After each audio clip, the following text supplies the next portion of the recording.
Thoughts and action में आपका स्वागत है और हमारी आज की मूवी है साल 2011 की gangster crime film blood out.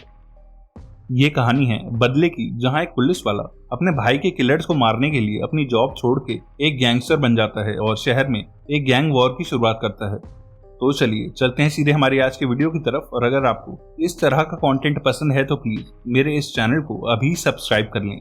तो ये कहानी शुरू होती है अमेरिका के कोलोराडो से, जहां हम कुछ पुलिस वालों को देखते हैं जो टैक्टिकल गियर्स पहन के एक ड्रग लैब पे रेड मारने जा रहे हैं, जहां से सारे शहर में ड्रग्स की सप्लाई होती है। इस टीम का लीडर है शेरिफ माइकल, जो एक प्लान बना के इस घर को घेर लेता है और बाहर जाने के सारे एग्जिट्स भी ब्लॉक कर देता है। जिसके बाद पुलिस वाले इस घर का दरवाजा तोड़ के एंट्री लेते हैं।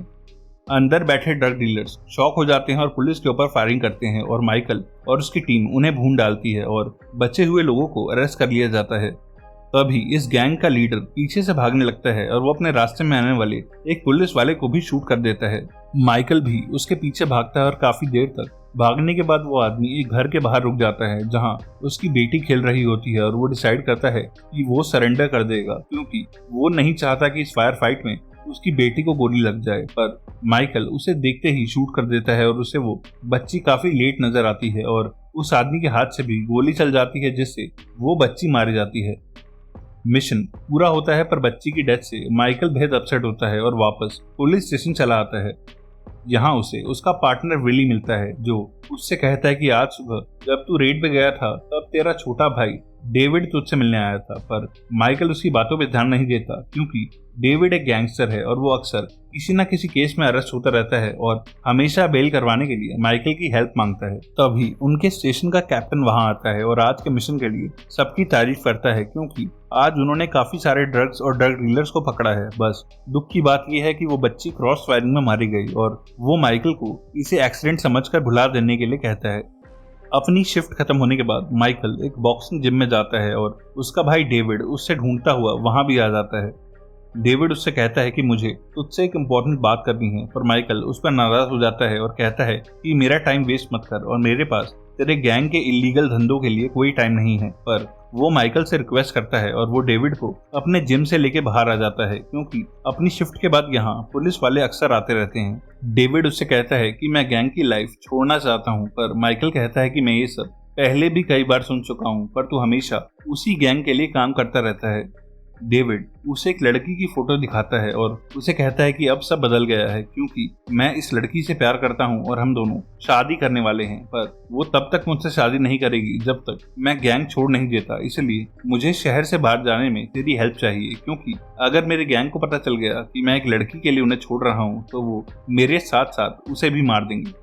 वो अपनी पॉकेट से एक रिंग निकालता है जो उनकी माँ की निशानी होती है और कहता है कि मैं उसे ये रिंग दे के प्रपोज करने वाला हूँ। वो रिंग देख के और डेविड की बातें सुन के माइकल समझ जाता है कि वो सीरियस है और वो भी हमेशा से अपने भाई के लिए यही चाहता था, इसलिए वो उसके गले मिलता है और कहता है कि मैं तेरी पूरी हेल्प करूंगा और तुझे इस शहर से निकाल के कहीं दूर सेटल कर दूंगा। जिसके बाद डेविड अपने घर चला जाता है, पर उसे ये मीटिंग करते हुए उसी का एक गैंग मेंबर दूर से देख लेता है।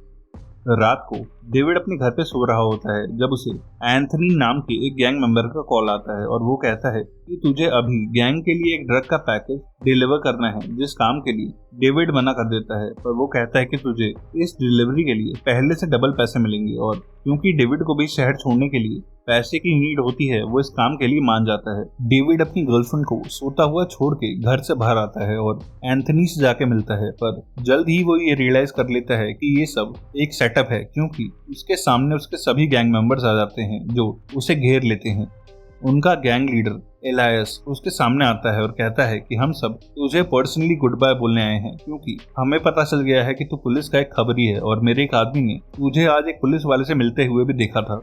डेविड कहता है कि मैंने हमेशा अपना काम ईमानदारी से ही किया है और मैं कोई खबरी नहीं हूँ, बल्कि वो पुलिस वाला मेरा भाई है। पर गैंग वाले उसकी बातों पर भरोसा नहीं करते और सब उसे पीटने लगते हैं। जिसके बाद जेड नाम का एक आदमी उसे वहीं शूट करके जान से मार देता है। अगली सुबह विली माइकल को लेके एक क्राइम सीन पे जाता है और वहाँ डेविड की बॉडी को देख के माइकल इमोशनल हो जाता है और उसे पता चलता है कि डेजर्ट ईगल नाम की एक हाई कैलिबर पिस्टल से ही डेविड को शूट किया गया है, जो पूरे शहर में सिर्फ 4 या 5 ही होंगी। और विली माइकल के साथ उस पिस्टल के ओनर को ढूंढने लगता है। तभी माइकल को पता चलता है कि शहर की गैंग यूनिट ने डेविड के केस को बंद कर दिया है और माइकल उनके ऑफिस चला जाता है, जहां उसे वो डिटेक्टिव मिलता है जो डेविड के केस को देख रहा था, जिसका नाम होता है ऑफिसर हार्डविक। माइकल हार्डविक से पूछता है कि तुमने मेरे भाई का मर्डर केस बंद क्यों कर दिया, जिसपे हार्डविक कहता है कि ये कोई मर्डर केस नहीं बल्कि गैंग वॉर का मामला था और तुम्हारा भाई इस एरिया का एक नॉन गैंगस्टर था और गैंग वॉर में अक्सर ऐसे गैंगस्टर्स मरते रहते हैं जिन्हें हम इन्वेस्टिगेट भी नहीं करते। माइकल को ये सुन के बेहद गुस्सा आता है क्योंकि उसे पता होता है कि डेविड शादी करके गैंग को छोड़ने वाला था और वो हार्डविक से कहता है कि तुम लोग एटलीस्ट ट्राई तो करो, क्योंकि उसे मारने वाली पिस्टल बेहद रेयर है और पिस्टल के ओनर का पता चलता ही ये केस सॉल्व हो जाएगा। पर हार्डविक कहता है कि हमारे पास ऐसे केसेस के लिए टाइम नहीं है और माइकल समझ जाता है कि हार्डविक एक करप्ट ऑफिसर है जो जानबूझ के डेविड के केस को ओपन नहीं करना चाहता और वो उससे पूछता है कि मेरे भाई के केस को बंद रखने के लिए तुझे कितना पैसा मिल रहा है और हार्डविक माइकल को पंच मारता है और उसका साथी पीछे से माइकल पे टेजर से हमला करता है और उसे अरेस्ट कर लिया जाता है। थोड़ी देर बाद हार्डविक माइकल से मिलने आता है और कहता है कि हमने तेरी पुलिस गन को सीज कर लिया है और तेरी डिपार्टमेंट से झूठी कंप्लेंट भी की है कि तूने मेरे ऑफिस में आके मुझ पे जानलेवा हमला किया था, जिससे अब तेरे ऊपर इंक्वायरी चलेगी। और हार्डविक उसकी हथकड़ियां खोल के उसे वहां से जाने के लिए कहता है क्योंकि बाहर उसका पार्टनर विली उसे लेने आया होता है। माइकल गुस्से में उस बिल्डिंग से बाहर आता है और विली से कहता है कि करप्शन और क्राइम सिर्फ बाहर नहीं बल्कि हमारी पुलिस फोर्स के अंदर भी घुस चुका है, जिसे आज मैंने खुद विटनेस किया है और अब मैं ऐसे लोगों के साथ काम नहीं कर सकता और वो पुलिस डिपार्टमेंट से रिजाइन कर देता है। माइकल ने सिर्फ अपनी जॉब को छोड़ा होता है पर क्रिमिनल्स को पकड़ने के तरीके उसे अभी भी आते हैं और वो अकेले डेविड के किलर्स तक पहुंचने का एक प्लान बनाता है। वो शहर के गैंगस्टर्स को स्टडी करने लगता है, जिसके बाद वो एक टैटू पार्लर में जाता है और सभी गैंग्स के कुछ टैटूज अपनी बॉडी पे बनाने को कहता है। वो टैटू आर्टिस्ट इतने सारे टैटूज बनाने के लिए मना कर देता है क्योंकि ये एक लंबा और पेनफुल प्रोसेस है, पर माइकल उसे ढेर सारा कैश देके कहता है कि ये सब मुझे आज ही बनवाने हैं और वो अपना काम शुरू करता है और माइकल की बॉडी पे मल्टीपल गैंग्स के टैटू बनाए जाते हैं। इसके बाद माइकल देर रात एक बाइक पे निकलता है और एक ब्लैक गैंग के एरिया में घूमने लगता है। उस गैंग के लड़के उसे घेर लेते हैं पर माइकल असल में एग्जैक्टली इसी मोमेंट का वेट कर रहा था और जैसे ही वो लड़के उसे धमकाने लगते हैं वैसे ही माइकल उन पे टूट पड़ता है और उनसे उनका बेसबॉल बैट छीन के उन सबको बुरी तरह पीटने लगता है। माइकल को उन लड़कों की पिटाई करते हुए एंथनी और स्कॉट भी दूर से देखने लगते हैं जिनके गैंग में डेविड काम किया करता था और उन लड़कों के भागने के बाद वो एक सिगरेट जलाता है और स्मोक करता हुआ उन दोनों को घूरने लगता है।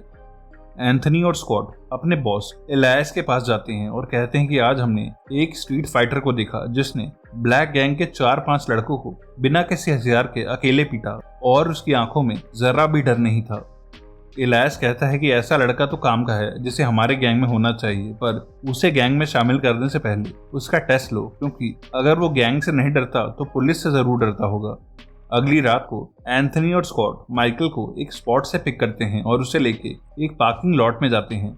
एंथनी उससे पूछता है कि क्या वो उनके गैंग के लिए काम करेगा और माइकल हाँ कहता है, पर वो उसे गैंग में एंट्री के लिए एक टास्क देते हैं और कहते हैं कि ये एक पुलिस स्टेशन की पार्किंग है और तुझे एक पुलिस वाले की हैंडगन छीन के लानी है। माइकल कार से बाहर आता है और फॉर्चुनेटली उसे हार्डविक स्टेशन से बाहर आते हुए नजर आता है जो अपनी शिफ्ट खत्म करके अपनी कार की तरफ जा रहा होता है और माइकल जो ऑलरेडी उसे काफी दिनों से पीटना चाह रहा था उस पर झपटता है और उसे पीट के उसका सर कार की विंडो में घुसा देता है और उसकी हैंड गन भी छीन लेता है, जो देख के एंथनी और स्कॉट उससे और ज्यादा इंप्रेस होते हैं क्योंकि उन्होंने सिर्फ उसे हथियार छीनने को कहा था पर माइकल ने उनके एरिया के एक फेमस पुलिस वाले को भी पीट डाला और ये समझ जाते हैं कि माइकल बेहद काम का आदमी है। अगले दिन से माइकल इनके गैंग का एक पार्ट बन जाता है और एंथनी के साथ वो डेली गैंग के लिए ड्रग सप्लाई का काम करने लगता है। इस काम को करते हुए वो एंथनी और स्कॉट का भरोसा जीतने लगता है और एक रात ये तीनों साथ में ड्रिंक करने लगते हैं जहां डेविड का जिक्र होता है। स्कॉट कहता है कि मुझे आज भी यकीन नहीं होता कि डेविड एक पुलिस इन्फॉर्मर था, पर एंथनी कहता है कि डेविड कोई पुलिस इन्फॉर्मर नहीं था और वो बस गैंग छोड़ना चाहता था। पर उस रात एलायस ने मेरी कोई बात नहीं सुनी और उस पागल जेड ने डेविड को मार गिराया। माइकल चुपचाप इन दोनों की बातें सुनता है और उसे ये क्लियर होता है कि उसके भाई के किलर्स कौन कौन हैं और वो ये गुस्सा अपने फेस पे नहीं आने देता और सही टाइम आने का वेट करने लगता है। अगले दिन ये दोनों माइकल को लेके पहली बार अपने बॉस एलायस के अड्डे पे जाते हैं और यहीं माइकल को एक आनिया नाम की लड़की भी दिखाई देती है। एलायस माइकल के काम से खुश होता है और वो उससे उसके बैकग्राउंड के बारे में कुछ सवाल पूछता है। पहले एक पुलिस वाला होने की वजह से माइकल को गैंग्स के बारे में सब कुछ पता होता है और वो एक कहानी बना देता है कि उसके पुराने गैंग मेंबर्स पुलिस एनकाउंटर्स में मारे जा चुके हैं, इसलिए वो काम की तलाश में इस शहर में आया है और उसकी बॉडी पे बने टैटूज भी कन्विंसिंग होते हैं।